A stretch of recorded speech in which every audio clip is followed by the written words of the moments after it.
Somos nós do WW voltando no intervalo, dedicados agora à pura geopolítica. Nessa terça-feira, os principais países na Ásia, estou falando dos gigantes mesmo, dos elefantes, como os indianos gostam de dizer, aliás, eles estavam lá. Uma reunião virtual da qual participaram, entre outros, isso foi na Conferência de Cooperação de Xangai, ela foi organizada pelo primeiro-ministro da Índia, primeiro elefante, mas estavam outros dois grandes elefantes lá.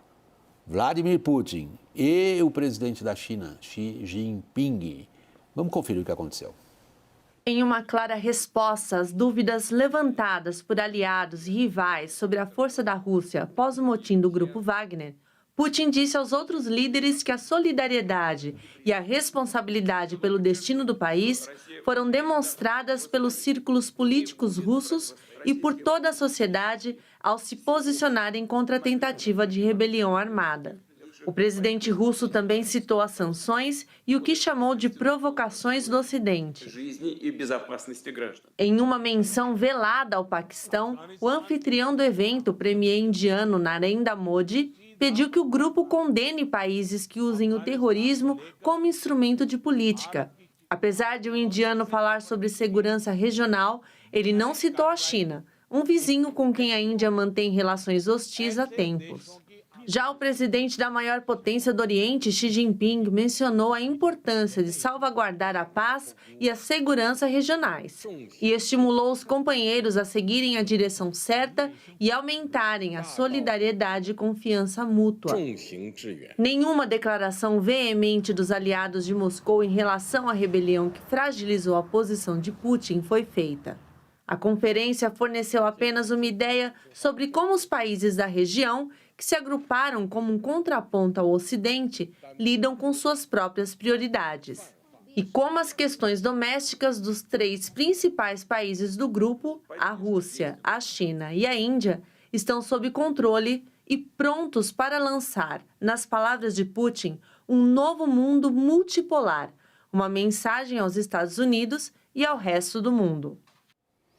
Lourival, interessantíssimo esse encontro, porque o líder indiano vem de uma reunião das mais interessantes com o presidente Joe Biden.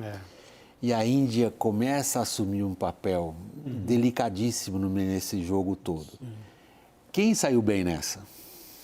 Bem, a Índia está fazendo esse jogo muito bem feito, né? Ela fez um acordo com os Estados Unidos de cooperação no desenvolvimento de armamento. Ela era muito dependente do arsenal russo, mais de 50% das armas indianas eram da Rússia. Agora, a França se tornou o maior fornecedor, né, de armas atualmente da Índia. Você se lembra, na época que o George W. Bush reconheceu a Índia como nação potência nuclear, que ele foi um passo Embora não tivesse nunca feito parte do Tratado de Não Proliferação Nuclear e tivesse violado várias das disposições das grandes potências a respeito. Assim como Israel, né, também. Ou a Paquistão, se quiser também. Também, mas veja, eu queria colocar uma questão, porque os Estados Unidos estão fazendo o jogo com a Índia hoje, que eles fizeram com a China em relação à antiga União Soviética, né, aproveitar essa triangulação. Agora eles estão fazendo com a Índia em relação à China. Aí a minha pergunta um pouco cética deu no que deu que eles fizeram com a China. Existe esse questionamento também. Será que a Índia será essa potência liberal, democrática no futuro? Narendra Modi não é exatamente isso. Ele está ali retirando os direitos de cidadania dos muçulmanos. Mas, de qualquer maneira, é um momento de enfraquecimento da Rússia que é brutal, né, William, como consequência da invasão da Ucrânia. A gente percebe na postura do Xi Jinping, sobretudo. Das manifestações feitas imediatamente antes da invasão de 24 de fevereiro do ano passado da Ucrânia para hoje, por exemplo, a gente percebe no Xi Jinping, não sei se é uma interpretação demasiadamente subjetiva da minha parte, mas a gente percebe no comportamento dele digamos, um esforço de se retrair, sobretudo diante da Índia, com quem ele tem severos problemas. Agora, em relação à Rússia, quer dizer, você tem a Ásia Central que participa dessa organização. Sim, claro, falha jornalística nossa não ter mencionado os outros participantes também.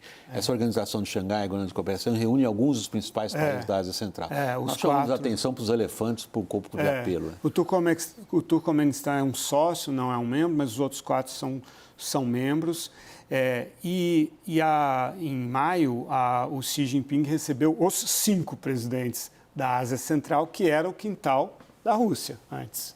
Né? Então, existe esse movimento, a Rússia muito fragilizada, o Irã entrando, né?